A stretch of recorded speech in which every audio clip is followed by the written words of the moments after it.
So we're going to go ahead and just jump right into this. So I'd like to introduce our two qualified administrators. We have Pastor Steve Bonishow.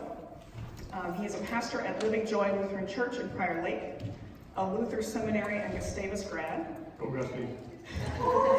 Steve serves on the Minneapolis Synod's Unite anti-racism table and approaches intercultural work through theological, sociological, and narrative lenses. As an IDI qualified administrator, he works with churches, organizations, and individuals to help them become more dynamic through the development of their cultural awareness and agility. He sees Jesus as an interculturalist that wants to break down the walls that divide us. Please welcome Steve. And we have also with us Joe Davis, a nationally touring writer, speaker, and performer based in Minneapolis. He is the front man of an emerging soul, funk, and spoken word ensemble, the Poetic Diaspora, and the co-founder and artistic director of H-Cubed, Harrison Healing and Harmony, a monthly event series centered on healing through the arts. As a student and educator, he has served as teaching artist at dozens of high schools and universities, and most recently as the artist in residence at Luther Seminary, receiving a master's in theology of the arts. Joe is an IDI qualified administrator who works with churches, students, leaders, and organizations to improve their cultural competence. So welcome, Joe. All right, so Steve and Joe are going to walk us through through the group profile and explain what the IDI is and what it isn't, right? Yeah. And I've got the handheld mic if there are questions, so please wait until the mic gets to you so that everybody can hear your question. And both of our presenters are mic'd, so we're good to go. Well, it's great to be here. There's not enough of these for everybody, so if you can kind of look on with each other. We're going to show everything up on the screen here as well. Great to be here. I'd like to extend some thank yous to you. Cynthia's not in here yet, I don't think, is she? If you get a chance to say thank you to Cynthia, thank her for all her efforts in getting y'all signed up to take the IDI, coordinating the PowerPoint and everything. I'd like to thank your leadership of your congregation. Last year about this time, I started working with the IDI with your race and equity team here, and we followed that up last summer with your council, and now we're moving this forward. And I'd like to thank you for that commitment, as well as some of the leaders that I've worked with through the course of this year. Lastly, I want to thank you for making a financial commitment to this, because the fruits of your financial commitment to this is standing right here. Truth. Yeah. Joel was able to travel in December to Baltimore to become trained as a qualified administrator because of your congregation's commitment to this work. And I want to lift that up. So with that, thank you. I'm going to hand it off to Joe here in a minute. He's going to talk just a little bit about cultures in general. He's going to talk about an image that we use for talking about cultures. And then I'm going to run through, I'm going to run through most of the IDI information. We'll open it up for some questions along the way. And if you got a question as we're moving along, raise your hand and we'll answer some questions. Then what we're going to do for those of you that took the IDI, Joel's got his computer here with some times carved out to sign up for IDI follow-up with Joe, or I've got a sheet that I'll put up here too that you can sign up for following up on your one-on-one IDI. So questions at all, what we're going to do? What time do we need to be out? Just so I need to know how fast I need to talk. 12-ish? No. 12? 5 after 12. All right, we've got a commitment. With that, I'm going to turn it over to Joe to talk a little bit about the cultural iceberg and what cultures are and aren't. All right, friends. Culture, that's a big word, a lot to unpack there. So I'm a poet, and I love a poignant metaphor. And so here we have the cultural iceberg. And one of the most significant characteristics of an iceberg is that you can see what's on the surface. You can probably see like 10 to 50% what's on the surface, but you can't easily observe what's below the surface. There's a lot going on underneath the waters that we may or may not be aware of.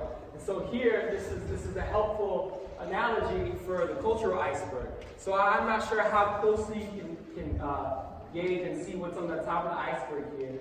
But we have things in a culture, like if you were to travel to another country and experience another culture. These are things that you might immediately recognize, that you can experience with your like main 5 senses. So up on the top of the iceberg, we have food, music, language, visual arts, festivals, performing arts, literature, holidays, flags, games, dress. These are things that if you were able to go to a new place and experience a new culture, you might readily, easily recognize these things, right? However, at all times, there's layers to this, right? A deeper understanding that we can also come to respond to as well. There's below the surface, nature of friendship, values, religious beliefs, body language, rules, etiquette, expectations. I'm not going to read all of these, but you can get the sense that some of these things are more abstract and harder to understand, or are not as readily to understand when we first gauge them. So the IDI, what it helps us do is to have an awareness and an understanding of how we respond to these cultural differences and to the cultural sameness that we encounter on a regular basis. But it's important to understand that at all times there's going to be things that are happening above the surface, and there's things that are happening below the surface that we can come to have a deeper understanding of. Because sometimes we draw assumptions, right, and make conclusions based upon what we encounter just on the surface. So what we're inviting you to do is kind of hold those assumptions and hold those judgments and to interrogate them and have compassionate curiosity or appreciative inquiry around those sorts of things and to gain a deeper understanding and deeper awareness. Yeah? Very good. Thanks, Joe.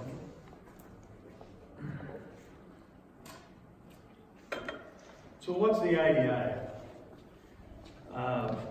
And what isn't the IDI? When we go out, we're assessing or we're using this tool. Oftentimes we hear a lot of crazy things that it is and that it isn't. That it like measures your racism, or that it's to help how you see how you view other people, and that's not the case at all. I want to go through if there's one thing I want you to take away from this, it's not the number or where you are on the continuum. I want you to understand the continuum that we're going to be talking about. The IDI is a tool. It's used by businesses. It's used by educational institutions. It's been translated into 17 different languages. And it provides for us an entryway into the work of interculturalism. How do cultures interact with one another, and how do we process cultural difference and cultural commonality? Oftentimes I think when we think about cultural difference, cultural commonality, we think of ethnicity as a primary thing around culture, but we have different work cultures that we're in, right? This congregation here has a culture that's different than the culture of the congregation that I come from, right? We move in these multiple cultural realms.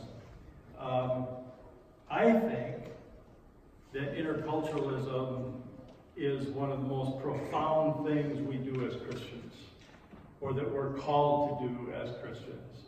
Now, I wasn't raised that way, right? I was raised in a way that Jesus met the woman at the well, right? I wasn't really raised with the part of the question or the part of the story that it's the Samaritan woman at the well, right? I was raised where there's the real persistent woman that comes to Jesus, and but it wasn't that this was a Syrophoenician woman, right?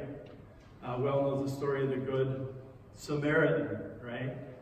It's the Ethiopian eunuch, right? Paul, when he's writing his letters, he's writing these letters, and much of what's going on in these letters has to do with different cultures interacting with one another and the struggles around that, as well as the beauty around that. So for me, this tool, it's a tool that's used by business, by education, but it's also a tool that's helpful for us as we work to build the kingdom of God. Historically, when we think about interculturalism, post-World War II, think about post-World War II, The world all of a sudden gets smaller because we can travel more readily, right? We've got this horrific genocide that's just going on. Get into the 50s and 60s, we've got the civil rights movement breaking out, and the academic look at how cultures interact with one another becomes really, really important. When I was like 6 or 7 or 8 years old, I suppose, my best friend, his dad, and his whole family moved to Japan. This is like one of my earliest interculturalist movements. He moved to Japan, and we'd be writing letters back and forth, and I'm trying to figure out, well, he's writing about this stuff, and I'm trying to figure it out. If you think about when businesses expanded and started going globally, what would happen was we would send the two of you, both of you, to Japan. We're going to send both of you to Japan. So we educate both of you with all this stuff around Japanese history, Japanese culture, and who wants to be the successful one? You were really successful. You not so much, right? So interculturalists started saying, well, what are the attributes that you have that make you successful? What didn't you have that helped you or hindered you from being successful, right?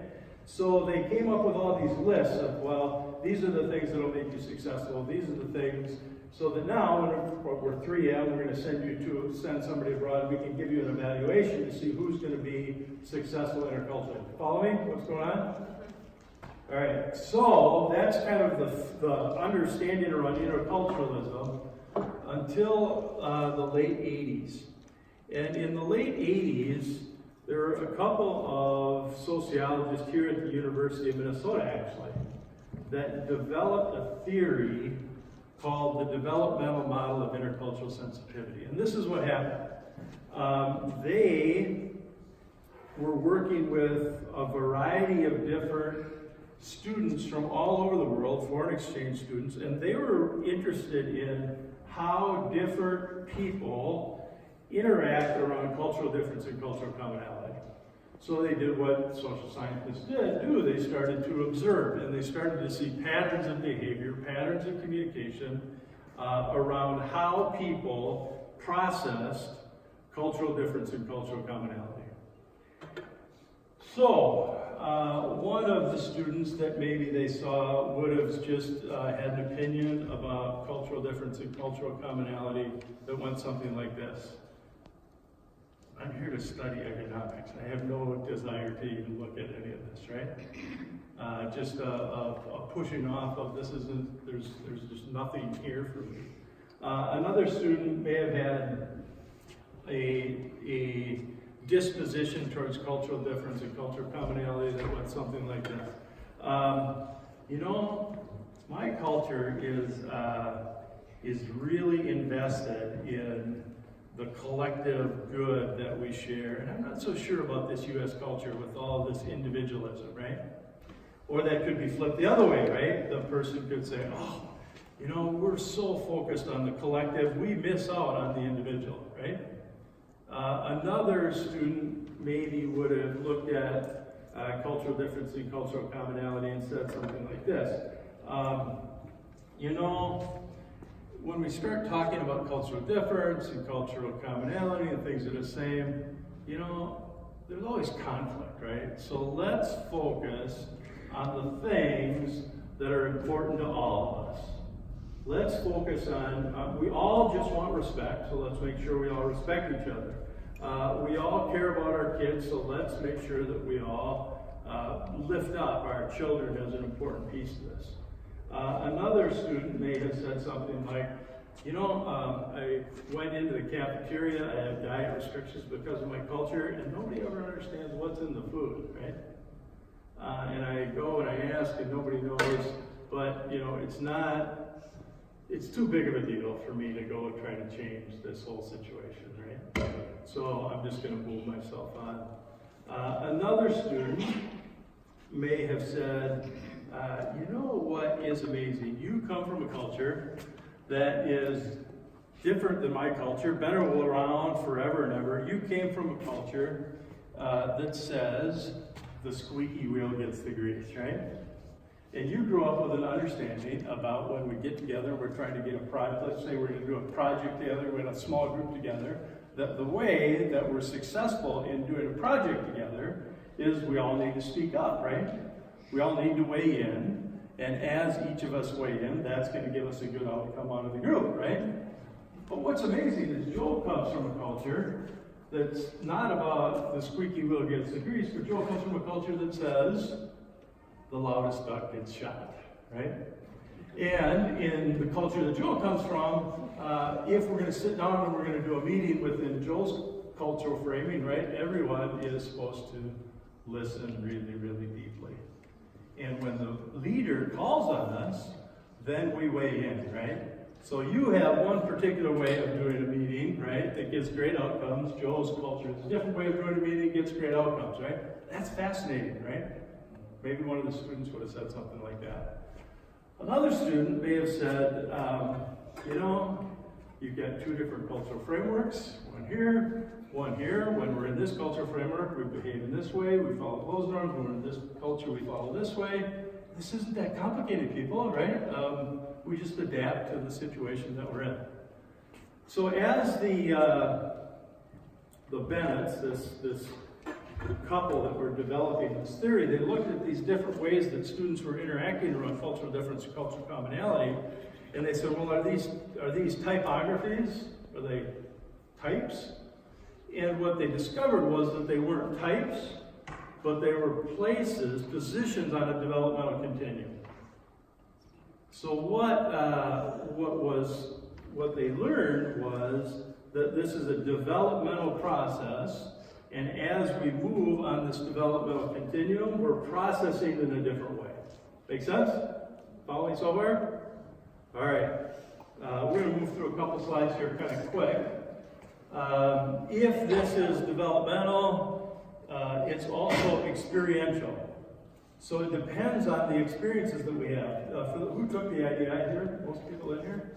There were those questions at the end that were contextual questions, right? Those don't go into the formulating of the IDI, but they should be, they help us to be reflective around what kind of experiences have we had. So the IDI is going to be reflective of your individual experience, as well as then the collective experience of the people that took it when we look at the group result. As far as the group profile, it's going to identify the ways that your group collectively experiences cultural differences and cultural commonalities. This sentence here at the bottom, reframing your understanding of past events in this way can help you uncover assumptions that may have guided actions in these situations. What I want you to see or hear there, or to wonder about there, I don't know the history of this place as far as how you've dealt with cultural difference, cultural commonality. If it's like most places, you bumped into a bunch of stuff along the way that you had to address or deal with, or was helpful or not helpful. As we're going through these different orientations, to be able to look at those things through these lenses will be helpful to try to unpack some of this. Make sense? Questions so far? Good. The IDI profile results, they should give us a good insight into where you are individually, where you are collectively. If you've responded honestly, if you haven't had an event in your life, life-changing event, that can skew the results as well. So this is what the continuum looks like. If you look inside, you can probably find that in there on page 3 maybe, or 4. Page 3. So this is what the continuum looks like. So we've got monoculturalist mindsets on this side of the continuum, denial and polarization. Interculturalist mindsets on this side of the continuum of acceptance and adaptation. And in the middle is minimization as an orientation here that kind of bridges these two. Any gut reactions to those words? I don't like those words, right? I mean, polarization, minimization, denial, they all have kind of a negative at least as I experience them, they have kind of a negative feel to them. One thing to remember is these words aren't about people. These are about cultural difference and cultural commonality, right? So denial of cultural difference, cultural commonality, polarization around cultural difference, cultural commonality, minimization of cultural difference, acceptance of cultural difference, adaptation of cultural difference.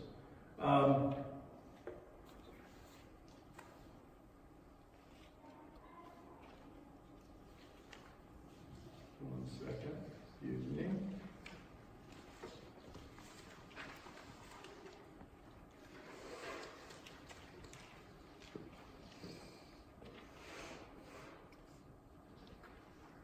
So, monoculturalist mindsets here, interculturalist mindsets here. So, if we think about denial and polarization, these are the two mindsets that are monoculturalists. So, if we're looking at something that has cultural difference, this and this, right? And we're doing it from a monoculturalist position or a monoculturalist mindset, it means that I see this baptismal font through my own cultural lens, right? And I see the lectern here through my own cultural lens. Make sense? Monoculturalist mindset, I'm seeing this and this through my own cultural lens, right? When we get into an intercultural mindset, I can see this through its own cultural lens, not just my own cultural lens, but whatever cultural lens it comes from, and this through whatever cultural lens it comes from, right? So apply that to what we're talking about with the two meetings over here. I can see the squeaky wheel gets the grease type of meeting, right? Through that cultural mindset and understand it. And I can see the loudest stuff gets shot through that cultural lens and understand it, right?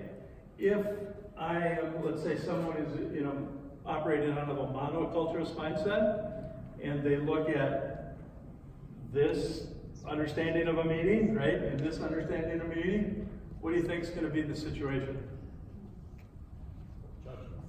What's that? They'll judge them based on their own culture. They'll judge them based on their own culture, right? So I would look at, if this is where I come from, I'd say, well, sure, that's the way that you do a meeting, right?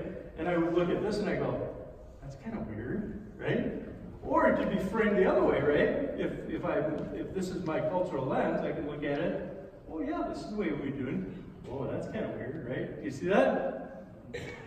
What we're trying to work on is moving from whatever orientation we're in to the next orientation that's in front of us. That's what the work is going to look like.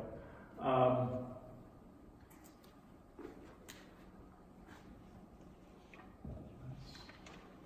go back here. This is the key word right here. That this is developmental. We are people of faith, right? Who take very seriously how well we treat our neighbor. Right? We take this, that's one of the reasons we're here, right? We just did ascending here, right? In the light of the world, right? We take this seriously. And we tend to put this work into that kind of moral, ethical area, and it is, but it's also developmental. It's based on our experience. We need to understand that about ourselves and about this work. Golfers in the room? Any golfers?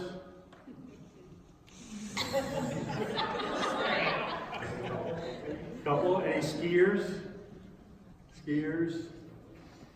Musicians? People who like to cook? Right? All those things are developmental, right? Poets? Any poets here on the Joe? Writers? Right? Those are all developmental things, and if you go to the golf course, right, you've got 4 different set of tees that you can play from, developmentally, right, wherever you are developmentally.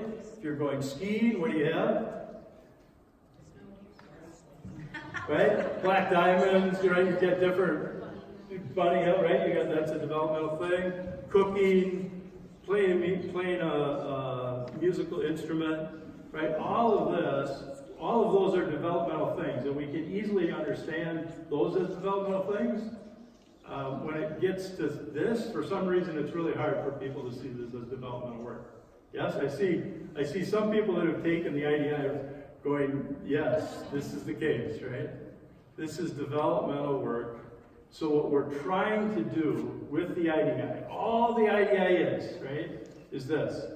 It's to help you as an individual, Calvary as an organization, figure out where you are on this continuum, right? So that the proper work for that place on the continuum can be put into place, right? Anybody gone skiing for the first time and got on a hill that you're over your head? Yes? Anybody go golfing with some friends and they want to play the black tees and you really know you should be playing the red tees, right? Anything that's developmental, we need to put into work that's appropriate for where we are developmentally. So I want to just, questions? Anything there so far? Joe, you got anything? I think that's great, yeah. I think that's a great analogy. Always keep that in mind, keep that in the forefront of your mind as you're on this journey. It's a lifelong journey, it never ends. This is kind of like just an invitation to be aware of that, the developmental journey that we're on, so you can be intentional and active about it. So we're going to go through these different places on the continuum briefly. So denial, which student do you think that was? The first one, right? I'm just here to study economics, right? There's no need for me to do this at all. How about polarization? Well, I'm not so sure about that culture, or I'm not so sure about this culture, right? It takes two forms. It takes a form of defense of my own culture, right? Which may say, hey, we're really a collectivist culture. We take care of each other. And I'm not so sure about that United States culture that's so individualistic, right? That's polarization defense. Or it can be a reversal and an elevation of the other culture, right? And you see how this works from culture to culture. Whatever the topic is isn't really the thing, right? It's the relativity to the other culture. So that's what polarization looks like. It's valuative, sometimes marked by we-they language you'll hear. Minimization. Minimization is this bridge between the two, the monoculturalist and the interculturalist mindset. And when we think about minimization, what minimization does is it minimizes cultural difference, but highlights commonality, right? Because, you think about it developmentally, if you're moving out of polarization where there's maybe some us, them, or maybe some conflict around that, right? The next place to move would be, well, hey, let's highlight our commonalities, right? We all want respect, so let's all make sure we respect each other, right? We all want what's best for our kids. Let's take care of what's best for our kids, right? So it's minimizing difference and accentuating commonality, right? Which is a good thing, except what happens when respect is culturally informed, right? What happens if respect looks different from the culture that Joe comes from than the culture that I come from, right? What happens is we get minimization that's taking place that also happens for people who are non-dominant in the culture, so that individual who went and wanted to know what was in their food or around their culture, what did they do? They had to minimize their own culture. So minimization takes place in dominant culture as well as non-dominant culture. But you see how the development works, from denial to polarization to this we-they to this commonality piece in minimization.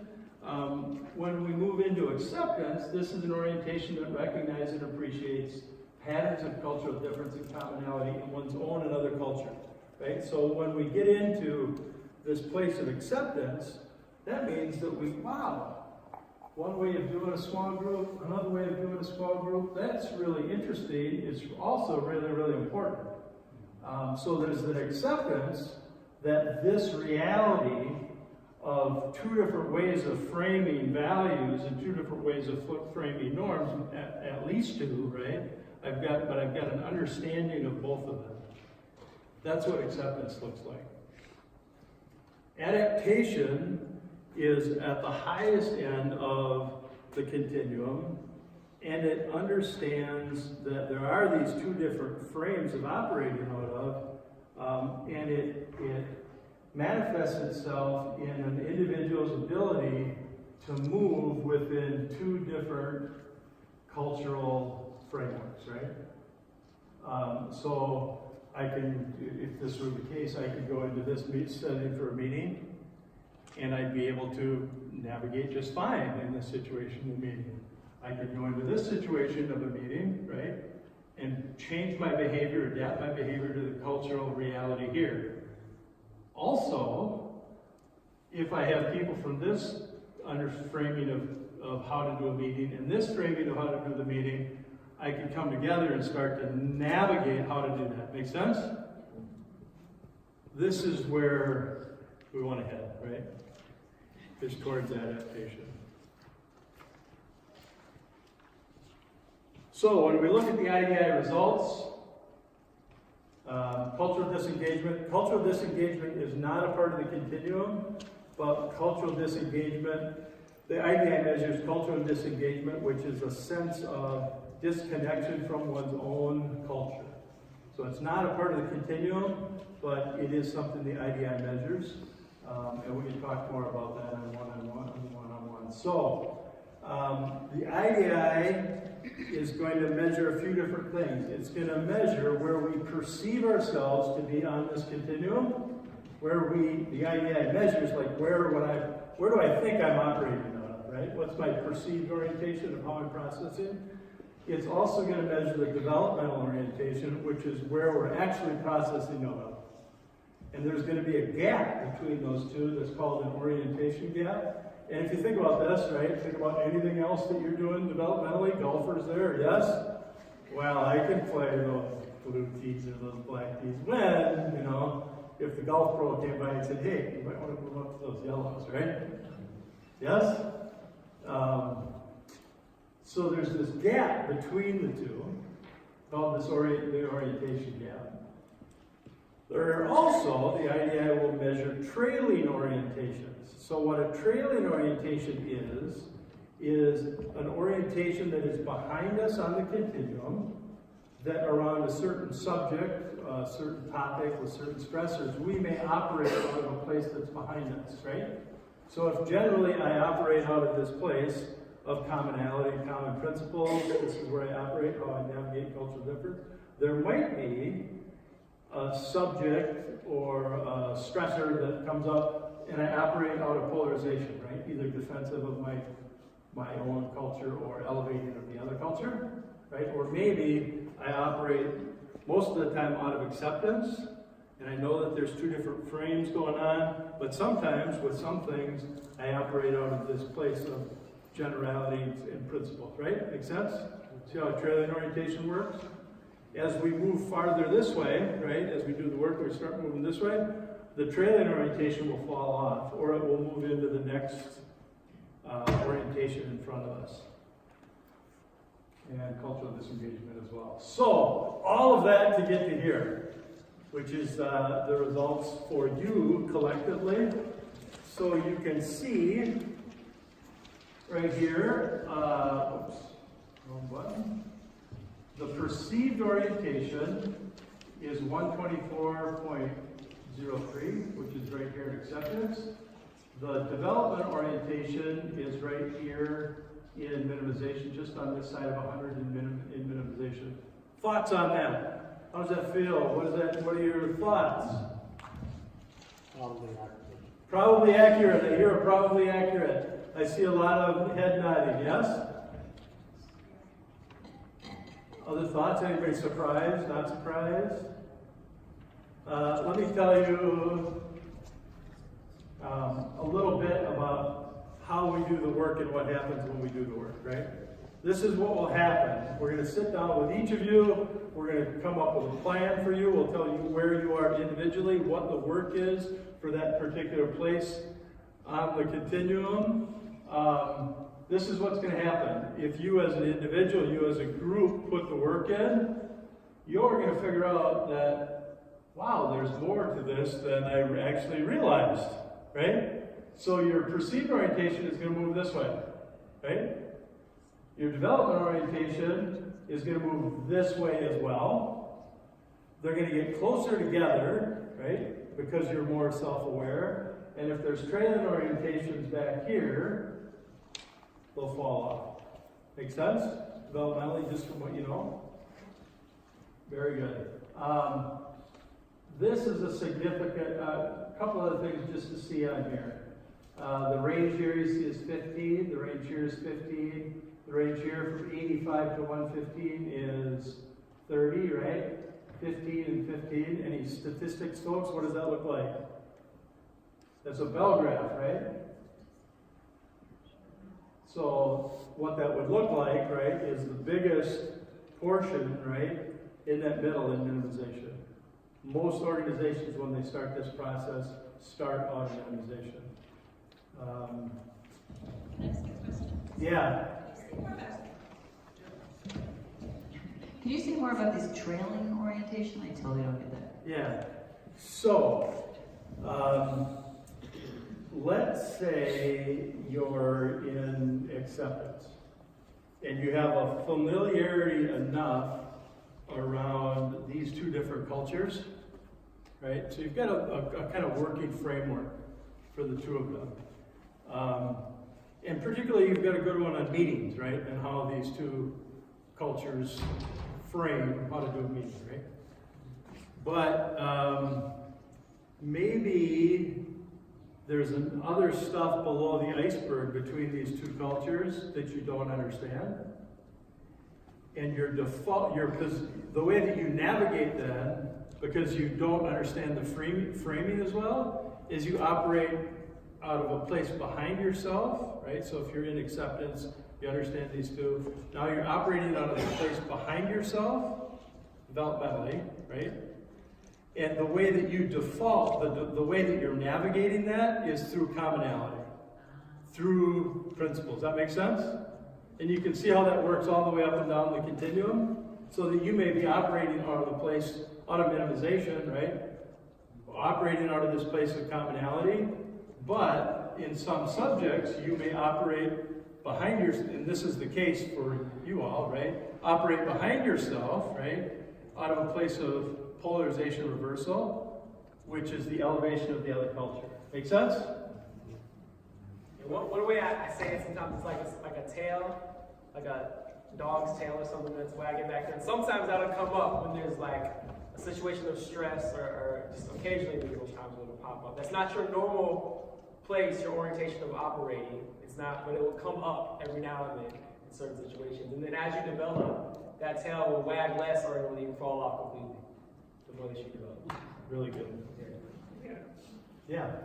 So I have a question on this, and the trailing made me think of it. So, and it's something I struggle with, you know, somewhere in between moral absolutism and moral relativism. Yeah. And I think of what the United Methodist Church has just gone through around the issue of GLBT, marriage and clergy and acceptance. And that was very much a cultural divide. And for me, I have a hard time, you know, I'm pretty polar on that issue. And I don't see from my own values how I would even move on the continuum. Even though that is in many ways a cultural divide, I am very much absolutist in my belief of GLBT rights. And so, how do issues like that fit on this? Yeah, it's a really good question, and a really important one for anyone who is in minimization and trying to move into acceptance, or as an organization in minimization trying to move to acceptance. One of the things that's below the waterline, right, is values and norms, right, and things like respect and trust and things that we hold really, really dear, The move from minimization to acceptance doesn't mean that I have to put away my principles and my values, right? All it means is that I understand the framework here, how the values, how it all organizes and frames up, right? As well as to understand it this way, right? These are all, moving from any of these are consciousness cognitive shifts, right? They're a way of looking at cultural difference and cultural commonality that requires a shift. The shift, addressing what you're speaking about as far as values, is a shift of being able to see the framing of it. I don't have to agree with it. I just need to understand that this is the way that it's framed. Does that make sense? One of the things that I want to point out, orientation gap. This is the range of development for those of you that took it. So you can see minimization here is 48.9%, cusp of acceptance 14.9%, acceptance 17%, adaptation 4.3%, cusp of minimization 4.3%, polarization 10.6%. The trailing orientation that we talked about splits 45-55%. What I want to lift up to you here is to see this right here, right? What I want you to see is acceptance, adaptation, cusp of acceptance as this leading indicator, and how there's more of this than there is of this. Does that make sense? Why is that significant, do you think? That's where you're going. And it's not only where you're going, but you've got folks that are there, right? Joe and I did one of these a few weeks ago with another organization, and they were in minimization, like most organizations are in minimization, and it was 74%. And there's hardly anybody on either side. What this indicates to me is and what I know from you all is that you're leaning into this, right? And that 100 mark that we looked at, I think you're at 100.3. That 100 mark that we looked at is an important threshold to cross. And this is why that's an important threshold to cross. Oftentimes, we see cultural difference and cultural similarity as a challenge, as something that we need to overcome, right? You familiar with this? Right? That's kind of the mindset, a mindset on the monoculture side of 100, that changes or difference is something that we need to overcome. When we get on the other side of 100, and we start moving into acceptance and adaptation, difference isn't something to be overcome. What is it? It's embraced. It's valued. It's the strength, right? And the reason that's a strength is a meeting can look a whole lot of different ways, right? And when we have two different people who look at the meeting differently, that's a strength, right? Make sense? That's where the kingdom's leading us. And I want to thank you for leaning into that. What we're going to do, yeah. I just want to say that on this chart where you have bars that way, Yeah. shaded areas, Joanne. Yeah. Could you repeat the question, please? Just comparing those two charts, Yeah. that chart right there where you have the even increments of 6 on the top and whatever, the gray areas are the parts or percentages or whatever that we're in those categories, right? Yeah, so. And then you just change it to a different kind of bar graph, right? Yes. Okay. So what this indicates, 124.64 or whatever it is right here, is the perceived orientation. Development orientation 102 here.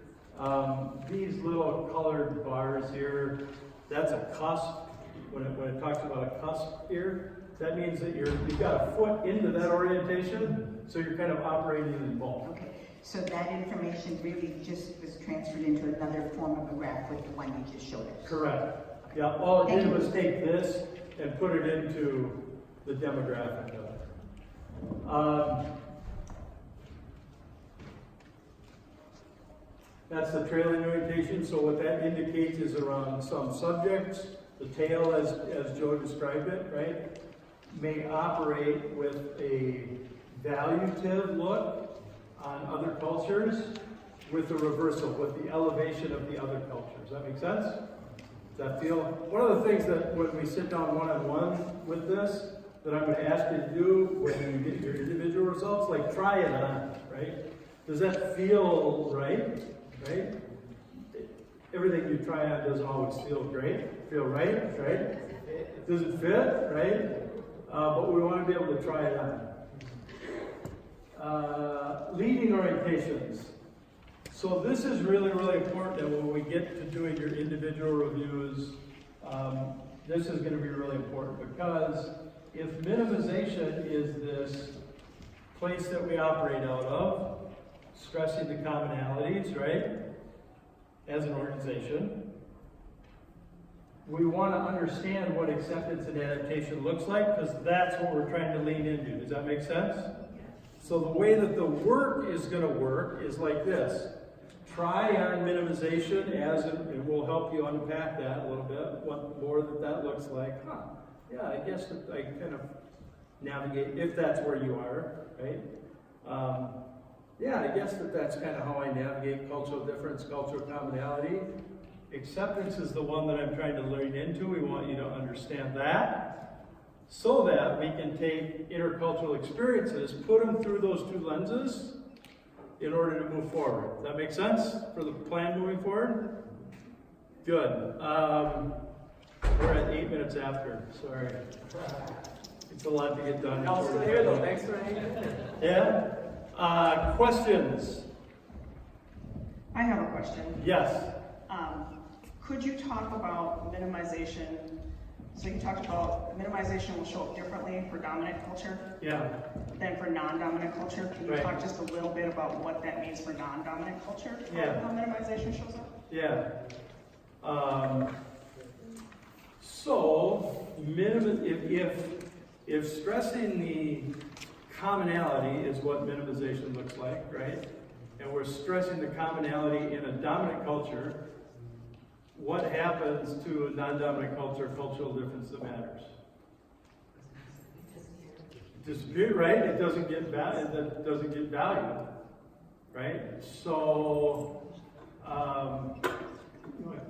Yeah, I was gonna say, so even as a person of a non-dominant culture, like sometimes if someone's operating out of a minimization orientation, then those cultural differences are going to be ones that they check at the door, that they minimize for whatever reason. And I think that also brings up an important point for these orientations, is that we have these orientations for a reason, right? It's because they're birthed out of our lived experiences, things that we've learned to do.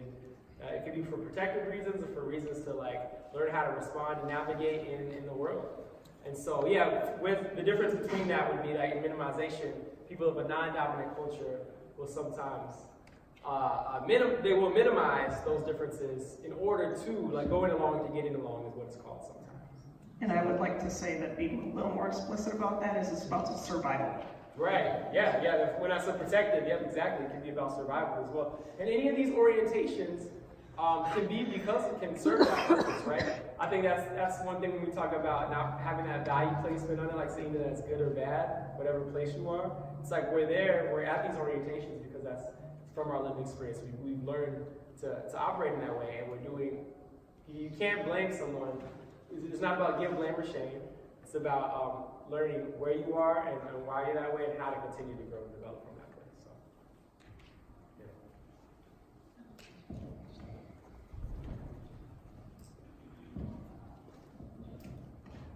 So my question is more for the congregation. I know you said you wanted to end at 5 after we're past that, but at least I know this is important to everybody, but if you guys are willing to stay, I'd like to get through the results because it's going to be a lot of work, and to cut it off that short, I don't think we're going to get the full benefit of this debrief. I'd like to be able to stay and finish going through it if others are. And even if you're not. We will be able to go, I know, more in depth individually, but I mean, how much time do you think people are open and willing? I just want to say the kids are in Sunday school, so parents who have young kids, like, you know, our kids are going to Still there. And that ends at 5:12. So We don't have that much more to go over. We've given you a lot, and what I want you to do is think about it, ponder it, because when we come to we're going to sit down with all of you, right? And what questions do you have, right, individually? One thing I just want to say organizationally that has to do with what Felicia noted, just as organizations function out of one of these places. Right? So an organization that functions out of denial or polarization, kind of this monoculturalist position, what do you think the position is for a new person coming into that culture? Non-dominant, dominant, doesn't really matter. Any thoughts on what the position around adapting, what would that be for that person coming into one of those two? A culture or an organization that functions out of one of those two. Assimilate, right? So you step into a culture, right? And it's not like, I wish they'd just say that, right? Assimilate or die. But what usually happens is like, well, you need to learn the ropes, right? Or you need to figure out how things work around here, right? This is what happens, right? And I think we're aware of that in organizations, right? The natural reaction developmentally for an organization then is to say what? To say, well, we don't want anybody to have to adapt. We need to put in these principles that are universal for everybody so that when somebody comes into our organization, they don't have to adapt, right? That's minimization. That's where y'all are right now, right? Does that sound familiar? And we want to we're particularly fond or particularly committed to making sure that somebody who's in the other culture, this is the reversal piece, elevation, right, of the other, we want to make sure it's particularly good for them, right? That's what minimization looks like as an organization. But for somebody who's in a non-dominant culture, where cultural difference matters, that gets squished. Hear that? When we move into adaptation and we move into acceptance as an organization, now it's not about, who needs, you need to adapt and find out how things happen, or we need to get it set up the same rules. It's we all need to adapt. We all need to be understanding and trying to work to understand how this person frames it this way because of the culture and the place that they grew up versus this person this way, right? We all adapt, right? Make sense? You see how that works as an organization? Good. So what would be helpful for me to clarify then in terms of the process, so that after this piece and after the individual, is there like coaching for the organization? Because that's the piece that is missing for me, is that we will hear in terms of where we are, but then to move a whole group will take some it seems like coaching to get us to that place of further awareness. Well, we've kind of already strategized around that because there's some coaches here already, right? I mean, there's some folks here who have been working their plan. Yes, I want to see some heads down, right? Who have been working their plans. I can tell you organizationally that the racial equity team that's here has put things in place organizationally as well as the council. I've been at meetings for both of those parts of who you are. So there is stuff in place. But what I really want to lift up to you, and I know that this happened here, that there was a lot of personal storytelling about what the work is internally, right? Is this true? Yes, I've been here to hear it, but I've seen some of it in videos, I've heard stories of it.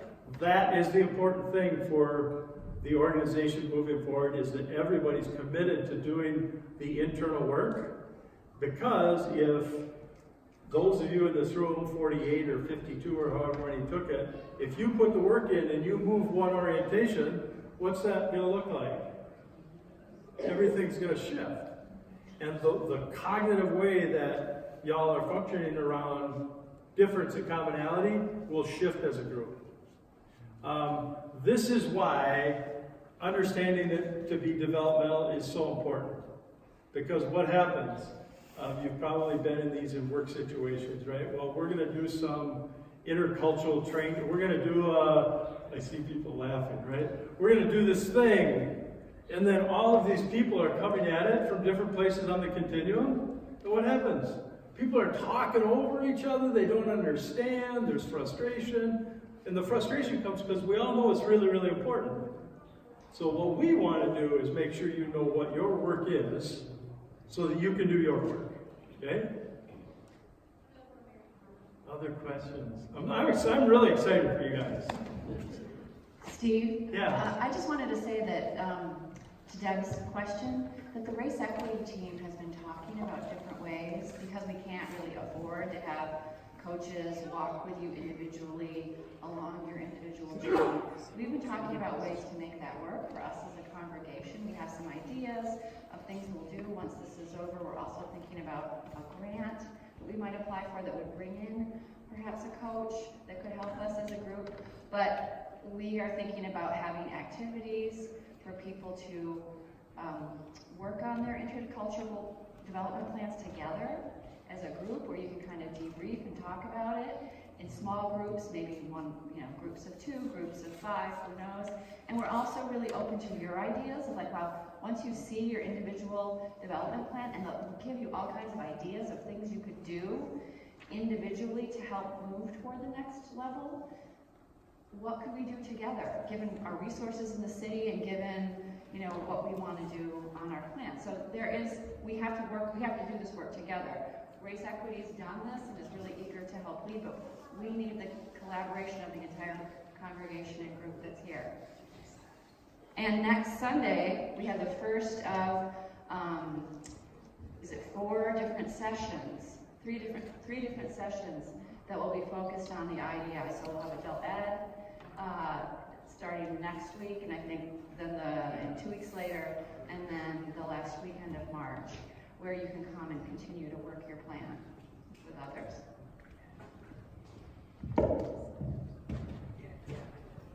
Yeah. So we start. If you need to, we'll be glad to answer questions. If you need to go, sign up right here. I was just thinking, I don't know how many of you are also members of Thrivent, but they have those action plans where you can write a plan and they'll give you $250 of seed money. If maybe something like that would help to develop some training group, like maybe how we cluster whatever the groups we do. But a small group training that way, it's $250. I'm doing 2 action plans right now for a totally different group. But it's worth it, and anyone who has Thrivent insurance can do 2 action plans a year. Yeah. So, collectively, we could probably do pretty much if there's many Thrivent members here. What the work looks like will become a lot more clear when we sit down and go over the plans. But it can be done together. Yeah. Other questions? So to Cynthia's point, I'd also like to, Race Equity is planning some large group events throughout 2019, so those will be other places that you can, once you get your individual results, you can work your plan. And then if we're setting up small group things, you can continue to work your plan.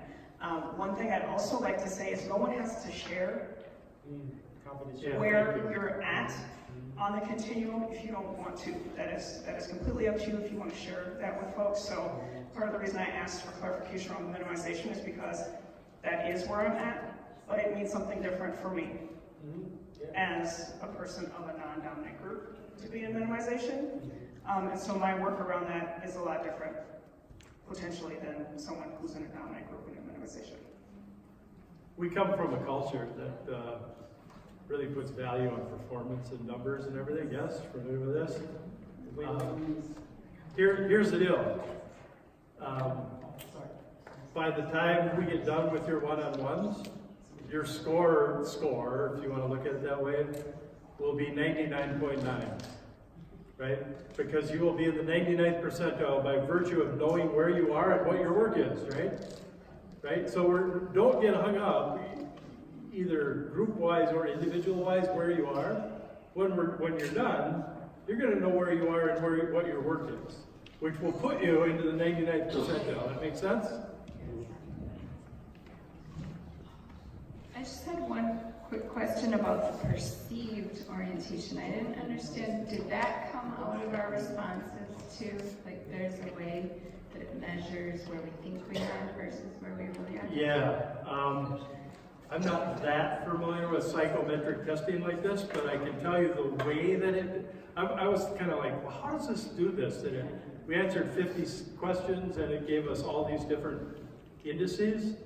By virtue of the weighting of the question, it weights certain questions differently, that it's able to give us evaluate where we perceive ourselves to be versus where it assesses us to be developmental. This is what you were talking about, but I have a question for the scheduling, and maybe I missed it. Yeah. Is there a way to do that remotely for folks who need to check the schedule? Or? Yes. If you, let's see, what's the best way to do this? Take a look at what dates and times are available here. If you're able to sign up for a date and time today for one of them that Joe or I have listed, sign up. If not, write your name and your email on the back of the sheet. And then we can either do these via Skype, or we can do them, both Joe and I prefer to do them face-to-face if we can, but we can do them on the phone, or we can do them via Skype as well. Or we can find another face-to-face time if none of these times fit for you. I'm going to do all mine at Turtle Bread on 48th in Chicago, so if you sign up, that's where we'll be. And the reason that we do that as opposed to coming here is if we have if we've got like 6 of them scheduled, and we have one and then Have a break. we can get some work done there. So. Yeah, just be posted up at the coffee shop. Yeah. Come join us. Yeah. Other questions? Really looking forward to working with y'all and unpacking where you are and what the work is. Steve, I just wanted to thank you and Joe for all of your efforts and generosity and collaboration, and we're really looking forward to this collaboration with you. So can we give Steve a hand?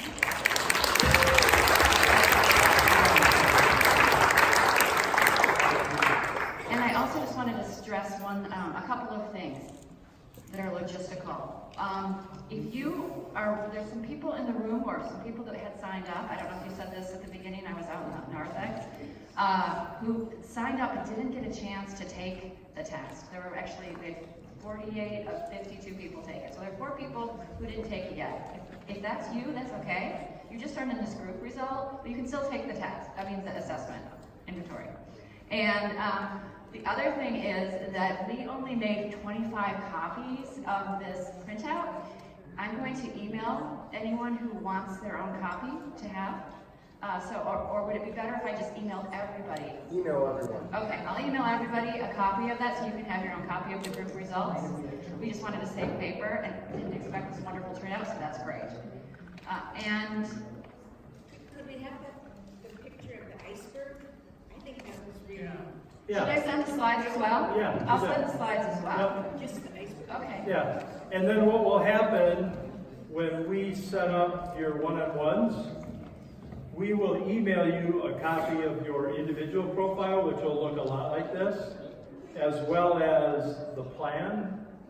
If you want to print those and bring those, you can do that. Otherwise, we can look at, or you can bring your laptop. If you have a laptop, bring a laptop to look at it, or we'll look at it on our laptops together. That's up to you if you want to do the printing or not. Good? All right, looking forward to it.